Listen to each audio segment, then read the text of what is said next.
The World Wrestling Federation. For over 50 years, the revolutionary force in sports entertainment. What's our name? Well, men on the Are you ready? Well, Here we go. Men on a mission. Bam, bang, boom. Here we go. Welcome to the New Gen on a Mission podcast on the Backland Wrestling Network. I'm Tim Slomka. Thanks for joining us again. As always, we're on a journey to relive the best, the New Generation era, to find the best and some of the worst of a wrestling time period often forgotten. Bret and Shawn at Survivor Series 92, to Bret and Shawn at Survivor Series 97. Look beyond the pay-per-views, examine the weekly TV, see what worked, what could have worked, and what failed. JP's, how is life? Pretty good, man. Pretty good. How you doing? I'm doing great. Summer mid-swing. Everything's been going well, so it's been busy. A lot of little vacations here and there, so it makes life a lot of fun. The kids. This is my daughter. This is the first time my daughter isn't in daycare, so it's kind of different not having her at like daycare every day. So we have to find stuff for her for summer. So something different this time. So fun, but just a little bit more challenging. Like 4 p.m. pickup. Like okay, now we have to deal with like that versus like school. It's like 6 p.m. pickup. So just a little bit of difference here and there. So. How about yourself? Totally yeah, my kids go. My wife is the head of the daycare, so okay. we never had to worry about that. It's always been free, and it's always been like they have stuff to do. So yeah, I totally understand having to figure out stuff to do during the summer. But yeah, summer sucks down here, so I'm not really the biggest fan of summer. Yeah, my wife was down there a couple weeks ago in Tampa, and she was very hot. So they did Orlando Universal, and they could not make it the whole day. They could not make it the whole day. I don't see how people do it, especially like those poor European people that we Only go to Disney probably like once every few weeks in the summer, like maybe once a month, and you can always spot like the people from Europe who are pale and then they get sunburnt so easy. Yeah, and it's like they're gutting through it because they paid all that money to come over. Yeah, so I'm like, oh, God, I don't know how they do it. Well, I just also I'm always in shorts and a light t-shirt, and I see people like in jeans. I'm like, what are you doing? Yep. Like, I don't care how bad your legs look. Like, right. like, let them breathe. Yeah, get some of that sweat dripping out of somewhere. So, right. All right, should we get moving on to some post Survivor Series? Yeah, sound good. Yeah. All right, so kind of direction. Yeah, change of direction. So kind of unique this week. We've had some issues getting some Action Zone. So we're going to flip off Action Zone this week, a little bit different. We'll do the Superstars after Survivor Series, which is the Saturday after, and then the Raw that's live after that. And then we're going to talk, since we've done now 3 Survivor Series and kind of 2 full years, we'll just give a little recap of what we think. We're almost at a halfway point of the podcast, but 2 full years of Survivor Series. We're just going to give a little recap to fix this, and then we'll see if we'll keep Action Zone if we can find it. And the vast web kind of has some issues finding the last couple episodes. So let's move on to Survivor Series. I should say Superstars following Survivor Series. So this was taped pre-Survivor Series. It's actually the same taping that they did a lot of the Sunday Night Slam at. So it's November 8th. That makes sense, right? It was a Wednesday night pay-per-view. They're not going to tape it. So we've kind of seen this. But the interesting thing is this is the first Superstars taping. So it's going to be a while before we get fresh kind of blood into the into the taping. So for at least Survivor, or at least for Superstars. So just like I said, it's 11/26. This is the Saturday. The Survivor Series was on a Saturday, on a Wednesday. So this is the Saturday of Survivor Series. So kind of unique in the presentation here of like they're kind of giving some highlights and then really pumping up the Tuesday night replay, and then also kind of pumping up the random Madison Square Garden match they have coming up that Saturday between Backland and no longer Bret Hart, but now Backland and Diesel. So that's sprinkled throughout this. I don't know if you kind of want to bring up anything as we start, because it's kind of all over the place, but it's kind of the big thing. If you like this Superstars is that. Well, so they taped before. They obviously know the direction they want to go in, and that's fine. But to announce that, like, it was too much foreshadowing, in my opinion. Like, okay, why are you bringing this up all of a sudden? Like, that Diesel's going to be like it was almost like giving it away. I guess if you were like a little older at the time, you're kind of like, wait, why are they highlighting that Diesel's going to be the challenger now? And like they say, Brett's going to be out because of everything at Survivor Series, so that makes sense. Like it all makes sense of why they're doing it. It's just I don't know. I think they should have kind of let it play as more of a surprise, instead of just even like they could have recapped it on Raw instead of going over it ahead of time. I guess I don't know. It wasn't a crazy like miss on their end, but just to I guess this is where knowing it kind of hurts because you're just gonna judge it either way, Right. Yeah. I mean, it's cool, and at Madison Square Garden's always been their thing, but they've just never done this before, right? They never Right. announced like, oh, Repo Man is out this week. He's gonna have someone Right. sub for him. Like it's like never happened in the history. Right. So That's what I'm saying. So it's almost too much foreshadowing, I guess. yeah. And what's interesting too, because I was listening back, was there's a podcast with Bruce Pritchard. I'm on the podcast, one of the pay-per-views, and he was mentioning that they would have to give the tape in 8 days in advance. Yep. Like basically, but it's weird that they have all this stuff in there. So I don't know if that like changed between like the internet wasn't better in '94. So I don't know like how that worked. Like it's pretty good of them to get like, if you think about it, the footage on Wednesday night, splice it all together, then send it out to all the different, podunk, affiliates to get it taped. Right. So kind of interesting. They were able to pull this kind of off, right? Like, especially what Bruce said, like you had to have a completed tape by 8 days, but they somehow got it out there. Pre-internet. Nowadays, you just stream it over. But like, there was probably some bunch of FedExes going out with that tape, the hard candy tape in there. Oh, it had to be. So interesting there. So we start with our boys in the ring too. So they talk about the Superstar Star opens with Backland. They talk about him being champ, and then we get our men in the mission in the ring. It's weird they skip the song, so they just are in ring to begin with. Mo is back. I know we've been missing him, but he's just back. Yep. He gets owned by the jobbers. Like Mo gets taken apart. Crazy, right? So I don't know if they were thinking of like doing this, and also Mo either he hurt his knee legit or like that's the angle they're trying to spell. But like he kept fixing his knee pad and definitely could tell was injured on the knee. So something's going on there. As my note here is that maybe they were trying to take him out. But he's kind of in the ring, and then at the end Mabel comes in and kind of cleans it up. Nothing to the squash match. Just weird that Mo was just brought back in there. And during the whole match, like we said, like you kind of joked about too, the jobbers kind of really own Mo, and then it makes Mabel look really strong. So interesting little match to start.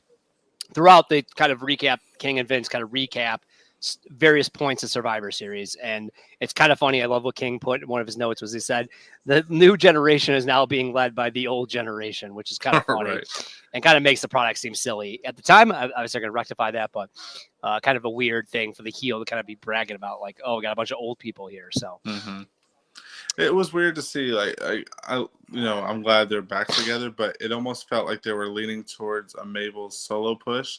So now that like Mo's back in the picture, it kind of cuts that off a little bit. I was kind of waiting to see how Mabel would look as a single star, but I guess that's not meant to be. So I guess we'll just have to see how they work out in the tag ranks going forward. Yeah, it's just interesting that. And then we get the Survivor Series. Oh, God, you can go ahead. Yep. So after that, we get the Survivor Series report.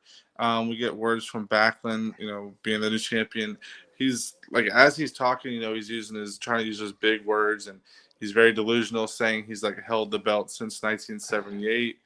And then or since 1984, he had it in 1978, won it again, never lost it in 84. So he's kind of acting as if he's still been the rightful champion for the past 10 years, and he keeps like patting the belt too as he's talking. Like it's just like adds so much to the character. Like he's just totally unhinged. So I love that. And then they're hyping the Diesel match like between Backland and Diesel, and then Diesel comes on saying he's dominated since he's walked in, saying he's the new generation, and then he turns into like Mr. America, like he's talking about. Yep. Poor Luger. So weird, like poor Luger. Yeah, he stole Luger's and it just doesn't fit Diesel at all. Like Diesel's been this like tall, cool, laid back, persona.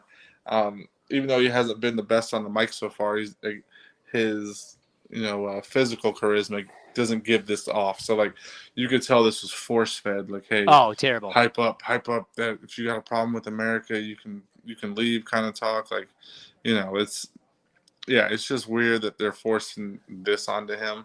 It's like they're kind of like cutting his legs off already.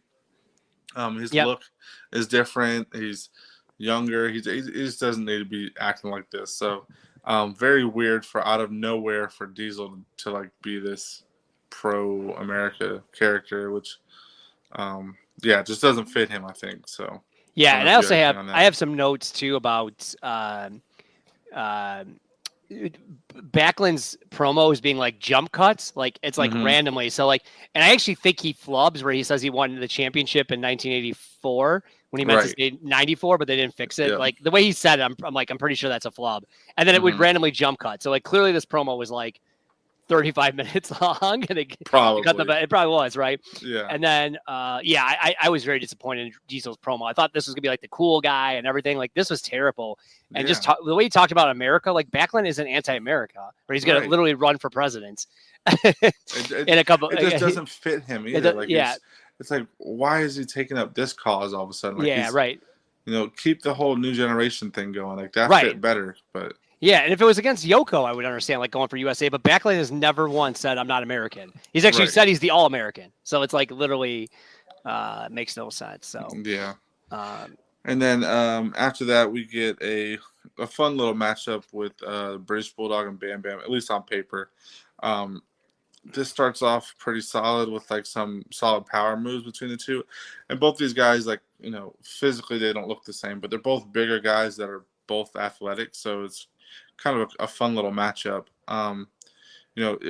Just as the match starts getting good, though, DiBiase like shifts Bulldog blatantly in front of the ref and results in a DQ. So I put like this could have been a pretty fun match, but it just got his legs cut out. Like it just wasn't. It didn't go where I thought it could go. And then DiBiase at the end has to like smooth it over with Bam Bam with the money and stuff. So kind of teasing that Bam Bam could be kind of breaking away after a little while here, but just a little bit of tension, I guess, is DiBiase costing him a victory, at least in his eyes. yeah, random match, like no build. Two big stars though, right? Two guys that Mhm. will be really big in 95, right? Yep. So it's just like randomly they're fighting. This crowd is terrible. They are dead for this. It's like in a high school gym. There's maybe like 5 rows on the hard camera side, and then they pivot to show the other side of the arena. It's like an empty warehouse. Like this thing is empty. So the crowd could be alive for it, but the actual crowd noise is dead for this match. So that kind of lost it a little bit. Also, Mhm. was weird when they did, like you said, just the randomness of this like loss of just DiBiase with a weak leg trip. Like I think he almost missed. He like almost misses him, and then it doesn't make Bulldog look strong, who they're going to build up, to be a possible world champion, and then he's just like randomly beating Bulldog. He barely even gets a celebration, and then it's kind of crazy that the Bam Bam Moonar Man stuff is already starting here, right? So I wonder if Right. they didn't have all of this set up, what's going to happen right at the Rumble. So I wonder if they were kind of going that way of like, hey, he's going to turn on the corporation and that's going to be the feud.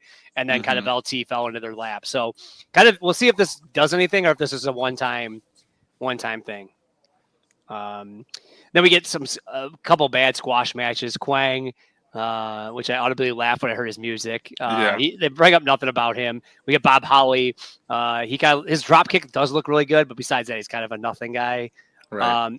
And then we get Henry Godwin, another promo from him saying he's coming into the WWF, which Vince immediately says that Henry Godwin's from Tennessee.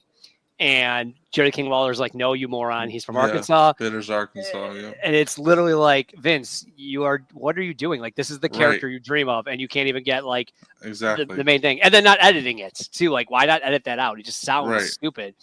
So, kind of nothing squashes between Quang and Bob Holly. Two guys that have kind of gone nowhere, like the Quang and Adam Bomb had like a little feud, and that's dissolved. So we might be seeing the end of Mr. Quang. Yeah, I can see that because like he's been gone for a little while too, and they just still aren't doing anything with him. Like he had that brief little stint with Adam Bomb, but that didn't really do anything. He's just not really a highlight. Henry Godwin's interesting, as I like the Godwins in WCW, like Schlesinger and Shanghai Pierce. It's weird that they didn't bring them both in together, especially with how weak the tag division is.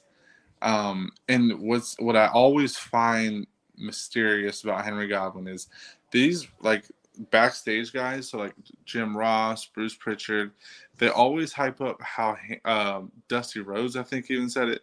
They always hyped up how handsome Henry Godwin was. Like, Oh, really? yeah, so like every time they talk about him on a podcast or something, they're like, "Yeah, who wouldn't want this guy as a single star? This tall, handsome." I'm like, like I'm not, gonna judge how anybody looks, but what the fuck are they talking about? Like this, like he had like this, like almost a fro, like busting out of his hat in this promo. His teeth are all jacked up. Like, Yeah. I just don't get it. Like, so yeah, I don't. Besides that, the fact that Phineas isn't here yet, I mean, doesn't come in for like another year almost.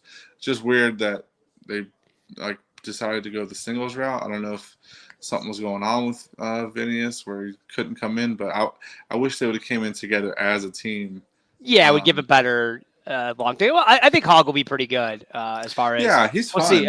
I think he's pretty fun. Mm-hmm. So we'll see how that goes. But yes, kind of we're in that super gimmicky period. Yep. And then we do close out the show with a Heavenly Body squash and speaking of gimmicks, an Aldo Montoya squash. So the one thing I will notice about like this show, even though it's your kind of run-of-the-mill superstars, a lot of fresh blood, like a lot of the the direction you're going to see for 95, like a lot of these guys are going to be mainstays in 95. We're going to get, like, in the next couple weeks, we're going to get another couple debuts. Like, if they're going to be hitting, like, we're going to get probably, like, week after week after week with a new guy coming in. So, whether or not they're the biggest stars or whatever, at least it's going to bring some, like, new life into the promotion where we're going to get some, like, fresh matchups and stuff like that. It's not going to be your run-of-the-mill type guys. So, pretty exciting to look forward to. Yep, and I would just say that Vince brings up on the Heavenly Bodies how their feud with the Smoking Guns is really going well. My friend the King is talking so much about Gigolo's dance, and then they don't even show it. It was quite a tease. So disappointed for that. And then even Aldo Montoya, when he comes out, like Vince starts making fun of his entrance music. Like his entrance music is terrible. So I don't know if he uses it the whole time, but it was like farting noises. And Vince is like, "What's that noise?" And I thought it was literally going to be Henry Godwin maybe. And then it's like Aldo Montoya. I'm like, this guy, they just give no credibility to. Like they literally have kind of pissed on him every time he comes out. So anything else to add on Superstars? Pretty weak. I mean, obviously it's kind of cool they got all the Survivor Series stuff in there and kind of really built up. So I know we did the matches where besides the Bulldog Bam Bam were pretty atrocious, but the actual in between skits were pretty good, right? With the Backland interview, showing a lot of clips from Survivor Series. I did like the fact that they brought up Diesel was coming to it. They had the promos for it, which is really well done. The promo was done for the replay. So I thought that was pretty well done. So yep. All right, so we move on to Raw. So this is going to be a live edition. This is November 28th, so Monday night. So as we kind of mentioned in the tease, they first show that Backland is champion, and they show highlights from Madison Square Garden. And it's easy to show highlights of because it's a 9-second match where Diesel becomes champion, basically kicks Bob Backlund in the gut, and then power bombs him 1, 2, 3. Pretty shady match. I guess they just wanted to. I guess they just didn't even want to like give any chance for Diesel to get booed or not cheered. Like, just I kind of get maybe that's why, but it just makes Backland look like a dope. I get if maybe Hart needed to take some time off, like in between champion, but they could have done something more to here. And I think they wanted to do the Hulk Hogan thing at Madison Square Garden, but this is just sloppy. It was not great. Yeah, I think it's a combination of things. So I think like being at the Garden, they didn't want to expose Diesel because that's a work rate crowd. So him working a long title match, they're gonna the crowd will start shitting on him. And then I also think that being in the Garden, you probably have a lot of like old time Backland fans there. So, definitely. Like if you're letting the match go, I think it's just a recipe for disaster. So, but I think they could have done it like in two minutes, right? Like a little bit more. It was something, and maybe they're trying to play off the fluke, but it just looks silly and it looks sloppy in my eyes. The only thing that saves it for them is that the Backland character is so unhinged that this kind of adds to it. True. So that's the only like savior they have is that he's so delusional and everything. It doesn't really hurt his character, I guess. Yep, agreed on that.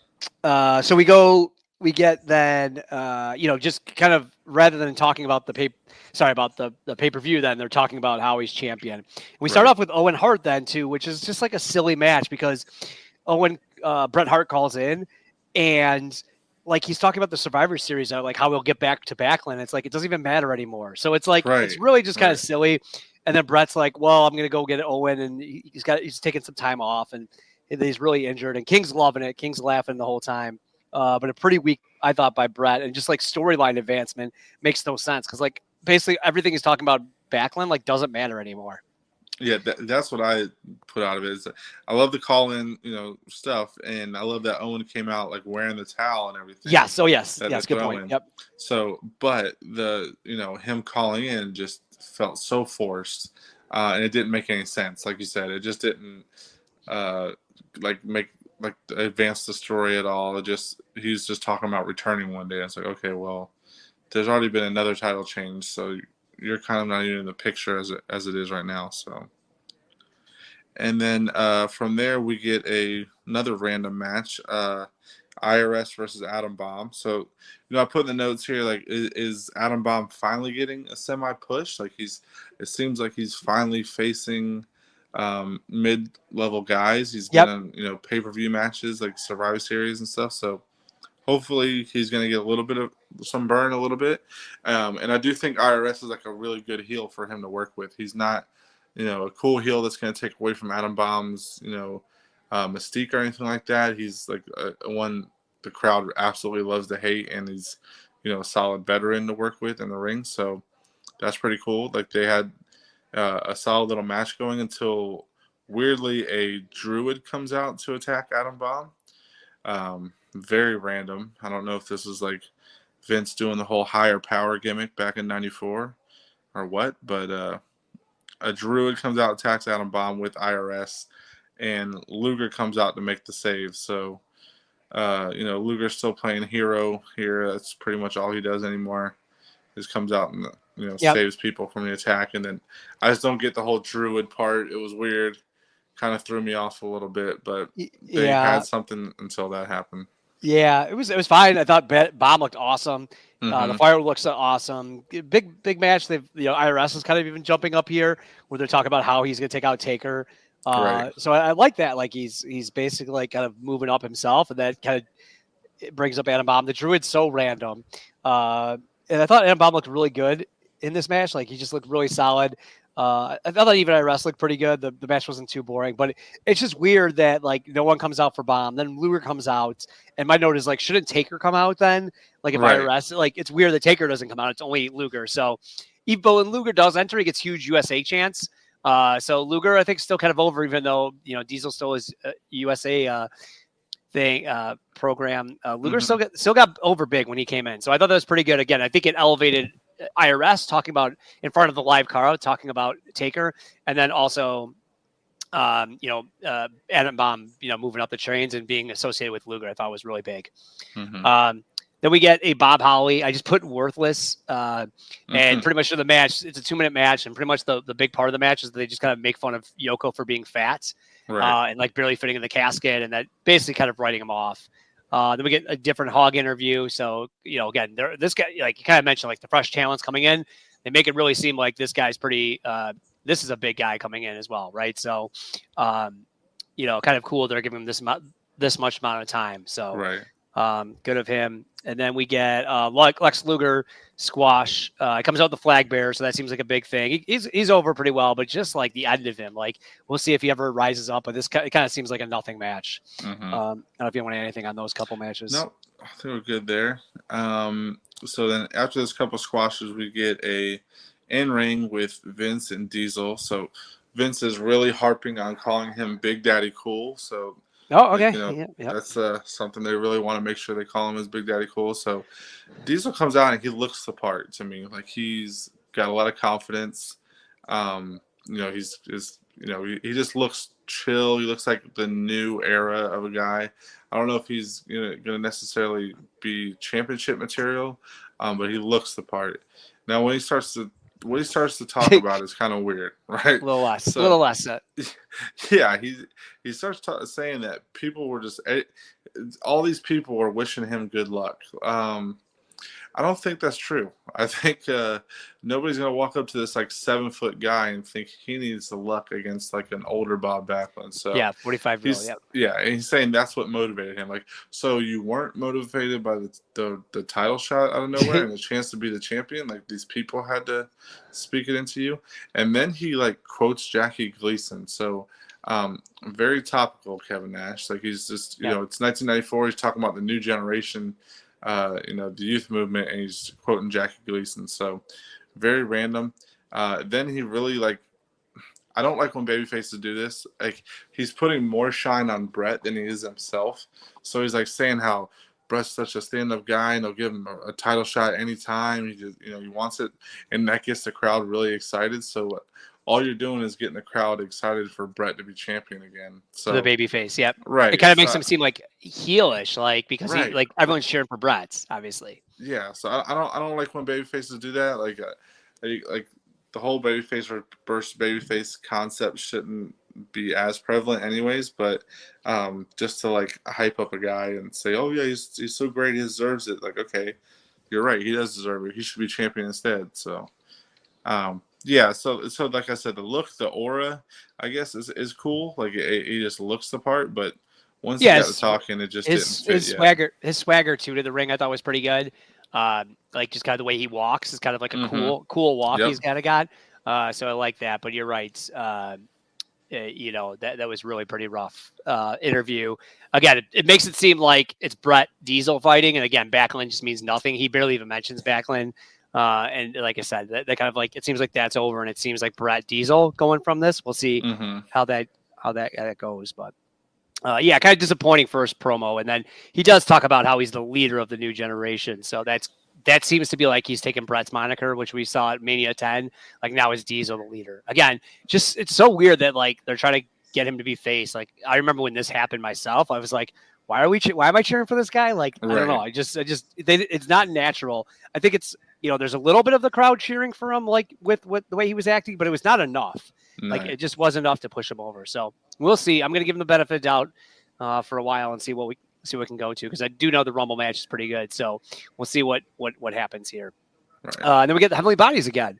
So I kind of a note, did their song change? Maybe it was just a different volume or something that I was listening to, but it looked weird. I really didn't think the Heavenly Bodies were around as much as they are. Like they constantly show up on these events. Like I thought they were a team like, okay, they got the SummerSlam 94 or 93 championship night, and then they just kind of like disappeared, and then maybe everyone, and they are like everywhere throughout these episodes. So very interesting there. And during the match, the big thing that happens is Bob Backlund comes out, kind of like you kind of mentioned about him, like why maybe the match was so short was like they kind of make it seem like he doesn't even understand the match happened and like he was confused. So I kind of like that, but it kind of makes you like Champ look like a loser a little bit. But and it's not like the power bomb is like a concussion move, and I know that this wouldn't be that type of angle, but I could see you going after that angle, like, oh man, he got a concussion, he doesn't even know what day it is. They're like pretending like the match didn't happen, which is again really weird. He came out in a full suit too, so he's kind of going over like the way he talks too is like he's more proper. I think he kind of did that a little bit more, but now this is really that Bob Backlund like proper phase, like I'm gonna fix America and like I'm gonna fix your grammar. This seems like that's more of that we didn't really see when he was trying to get the championship back. Like he was more obsessed about the title. This is more about like, hey, I'm old and you guys are young punks and I'm going to fix you. Like that's where this interview kind of led me. So, yeah. Okay. It's just a dichotomy. Like he's unhinged one moment, but then he's like really settled down the next. And it's like, okay, he's almost like schizophrenic to where he doesn't know what's going on. I like that part of the character. Like they stuck with it instead of like, okay, he lost the belt. Now he's just, you know, back to being this like older, almost jobber type. But I'm glad they stuck with it a little bit. And that's it. Unless you got anything else from your notes that we didn't cover. And then they have like a ton of previews of the Survivor Series replay, which is the next night. Yep. So you know, a lot of good thing. I thought that was very, very, very good production on that. The only thing was weird that they didn't, when they showed 4 matches from there, they didn't show the Luger match. So it just kind of seems like where they think of him as like not the draw. Yeah, he's dead. I don't know.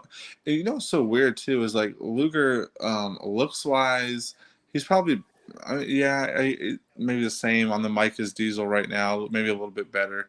Has the same, physical charisma, whatever. I just don't get why he was dropped in favor of Diesel. Like I don't. Yeah. Like, why were they so eager to give Diesel a title run but not Luger? Like they didn't pull the trigger with him instead. And I think I don't get remember too when Luger leaves, like Vince is like pissed that Luger left. Right. Like that he was like disappointed, like they're buddies or something. Like it's But just very weird. You didn't treat him like Yeah. that. Like Yeah. it's like, and what's crazy is he does get pushed down the card, and like when he shows up in WCW, he's an instant star. Oh, it's him versus Hogan. I mean, Right. right away, first Nitro. I mean, that just shows you how low he is on the card right now. Yeah. So, well, it's interesting. We'll see how his next 6-9 months go. So I think we talked about this earlier. We kind of 2 years into Survivor, or 2 years in. We've done 2 full years of Survivor Series. So we started Survivor Series 92, but then we did that full year to 93, and then we've done another year to 94. So we thought we'd just do like a little recap of what we thought so far 2 years in, what's going on with the new generation era. Are we ready to continue? Kind of just refresh a little bit. So why don't you give some of your thoughts first? Yeah, so going into this, like I know we did like rankings of things before the project, right? If you were to tell me like what's the worst year of the 90s, for example, or one of the worst years in wrestling, I would have said 93 easily, because I'm partial to 95, even though that's a lot of people's answer. To me, 94 has been way worse than 93. I never would have thought 94 is one of the worst years of wrestling, but I think a lot of people overrate the year because they only look at like the pay-per-view matches. So like, Bret versus Owen, Shawn versus Razor, the King of the Ring stuff, the SummerSlam match, like the Bret versus Kid on TV. Like they're looking at the highlight matches only, which is like a handful. We're going through the whole TV, so it's like, it's a drag. Like 93, Lawler was very good. Like he carried a lot of the stuff. The Lawler versus Bret feud was really solid. You had some moving parts, like the charm of those Raws in New York were really good. Yes, big time. Like that's been lost. Yeah, we don't have that anymore. The old Doink was way better than this version of Doink, so like that character is soured.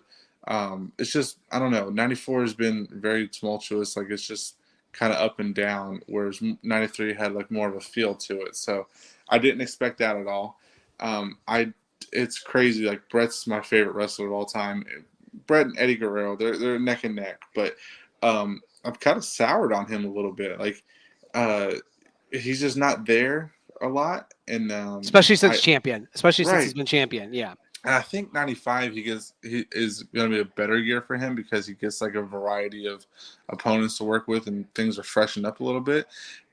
Bret just, I really hate to say this because like Bret's just not a really good champion. I don't think like, a lot of people were right in that fact of like maybe they shouldn't have run with the smaller guys. It just doesn't fit with what they want to do. Like, maybe if Bret was in WCW like he was going to do in 92. Working against Vader or something like Sting did, I think that would be a lot better. But like the crop of guys they want to put him with, if it's not Owen, it just doesn't mix. Yeah, the Owen feud's been great, I think, but just the actual in ring and kind of his promos and anything else has kind of been disappointing, and he just hasn't been around a lot. I think that's what it mainly comes down to. He's just not there as much. Yeah, and he doesn't have like wrestling, like each promotion has like its own like house style, I guess you could say. And at this time, like champions want to be either really big or they want to be, if it's Savage, you have a lot of charisma, you have a lot of character to you. And right now, Bret just doesn't have that. Like that changes down the line, like late 96 and in 97. But right now, I don't know. It's just not as intriguing. Like I'd rather watch Lawler right now. Lawler's more.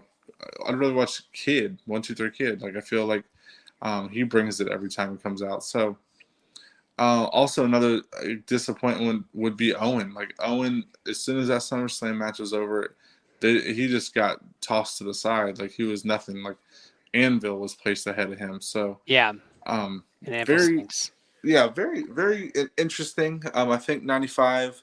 You know, I'll look at it with rose-colored glasses. I'm very much looking forward to it, because I think WCW puts a little bit of pressure on them, even if it's not the best. They start to change a little bit, and I love the In Your House era. So yeah, just Yeah, we've seen like a transition from the old into the new, and it's starting to get there more now. So. yeah, I think Owen's been disappointing. Luger's been disappointing after. I think the run up Mm-hmm. was awesome to his to the SummerSlam '93, and then just kind of fell off the cliff. Right. I think you're right, especially the back half of '94. I think the Rumble and the Raws leading into WrestleMania I thought were really solid, and then kind of after that they kind of cemented Bret as the champion. I think the Bret and Owen stuff has been really good, but they just weren't around enough. There wasn't a lot there. And then there just wasn't a lot in the mid card. It's been kind of disappointing in the mid card. A lot of time with Doink. I think there was like a good Doink Jarrett feud, but then like that kind of disappeared. And then it's just been like the mid card's Mm-hmm. kind of been really lacking as far as like good feuds or sustained feuds. I think we like the IRS Tatanka feud, but it's like that doesn't get to anywhere. So like a lot of these like little feuds were okay, but none of the big ones you kind of think of kind of other years. And I think 94 kind of really hurts from that. Whether it's Vince being gone for the steroid trial or not, but just from pretty much WrestleMania on, it's been a very disappointment, especially in the mid card and a lot of these Raws and superstars. I think I didn't even think about, but you're exactly right in the Raws. The fact that they were at those Manhattan Center, even though sometimes they were Mm-hmm. taped, was just such a better atmosphere than this Yep. like high school warehouse they just went to. This superstars, like there's just a different vibe to it. They're able to do a little bit more. I feel like on those two, like a little different, out they would go out sometimes to the streets or things like that. Like there was just a little bit more to it than just like your standard, okay, let's just wrestle in the arena and have 4 or 5 matches. Like I felt like there was something they went through the crowd a couple times in the Manhattan Center. It just felt different, right? Well, it gave an And edge. right. Yeah, just this little edge, right? The kind where like the Marty Jannetty is a great one where it's like, oh, a guy comes in out of the crowd, Right. like who the hell is that? All of a sudden, Right. Jannetty. Like you could see that being like just some random person, and like that has a great feel to it. So I think once they left Manhattan Center, I think the Raws have not all been terrible, but have not kept up that same level they had when they were there. So I would agree with you on 93 being way better than 94 in totality.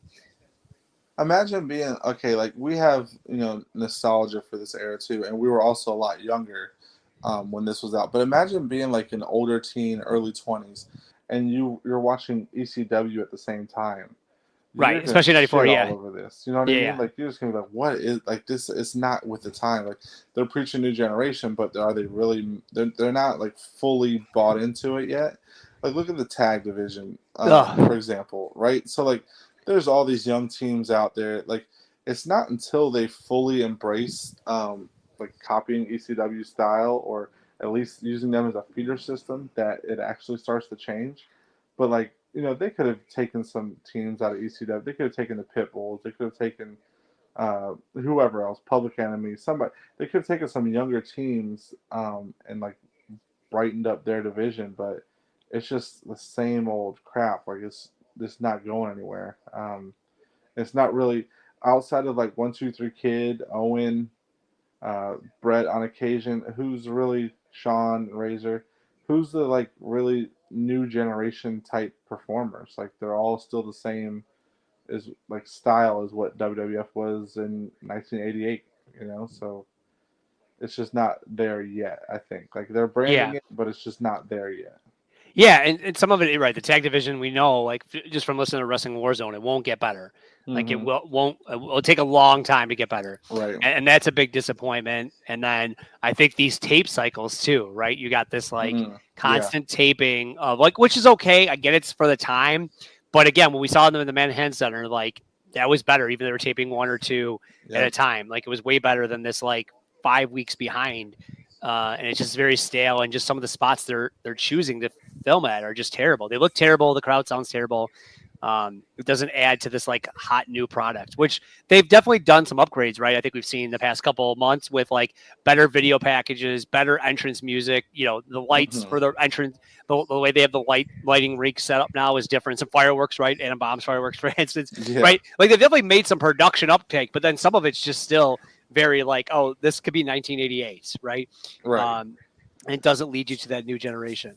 I think the steroid trial took a bigger hit on their overall like presentation than I realized myself. Like I feel like that just took so much focus away from the promotion. Yeah, And he couldn't run a style of promotion he wanted to because he had to weed all those guys out and money, right? And money wise, right? And like I mean, too. obviously Yep. it cost them some money, right? So Mm-hmm. obviously that probably affected it as well. So any guys you're really surprised with or you want to look forward to? So I'm a big Lawler stan, but I didn't realize he was that good, like especially in '93. Tatanka kind of like he surprised me in the beginning, but now it's just kind of fell off a little bit. I think the one that surprised me the most has been IRS. I never would have thought I would like his character at all. I never thought I'd like watching him wrestle, but he's been really entertaining and like consistently like a douchebag heel, so that's been pretty good. And then like to see going forward, I want to see how Diesel just carries the belt, like how he's going to be the lead of the company, and they did throw him in too soon, but I want to see not necessarily like his matches, like how good he is, but just how he carries himself as a champion and how like I remember like this being a really good year for Shawn too in '95, so I want to see if that holds up. And just like the various like Smoky Mountain guys that come in, and I think more of like just the debut like forgotten guys. Yeah. Like Candido and that. Yeah, I'm kind of excited too. I mean, I think everyone's excited. Always talks great about Hakushi and like. So we'll see if that. Yeah, that's another right. one. We'll see if that actually comes through. But like, that's a guy I remember being cool and different. Yep. Right, and kind of like we'll see if that actually comes through, or if it's kind of like you know what, he does a couple flying kicks and that's it. So he's a guy fun. But you kind of brought up a bunch of guys that are going to come through. We'll see how these guys do, right?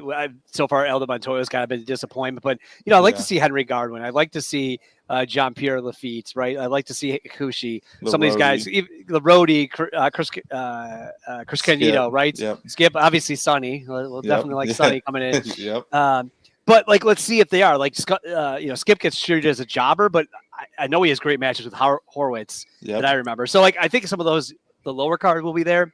It'd also be interesting to kind of see some of these new gen stars go away, right? We'll see the end of like kind of Razor in the next year and stuff like that, kind of the downfall of him. And so it'll be interesting to see some of the guys that go away and them kind of bringing in some different talent. We've definitely, I think, I should say we're pretty much gone with all the Hogan era guys. Yeah. But literally, I hope you saw next week's Superstars. The Bushwackers are back. Yeah. So just as we just say, like, hey, I Right. think they're finally done Right. with like bringing in, the old generation. Can't be everybody. Here comes Bushwackers again. Right. But I think might be the end of like we're not going to see. I don't think we keep seeing like Coco Beware, the model showing up. Like I think we'll kind of see the end of that. At least for '95, they're all kind of new guys brought in. I think. I think we're going to see a ton of new talent. Like I think we're going to see. It's not just going to be like 3 or 4 debuts throughout the year. I think we're going to see like 10 to 15 new guys coming. I know Buddy Landell comes in '95, and I love him. I know there's got to be somebody. There's somebody. Gold Dust comes in. Yep. Gold Dust is in '95. Yeah. Triple H is in '95. Yep. Oh yeah. Don't forget him. The glorious, right. Bow down. Bow down. Even more glorious. The Blue Twins coming in '95.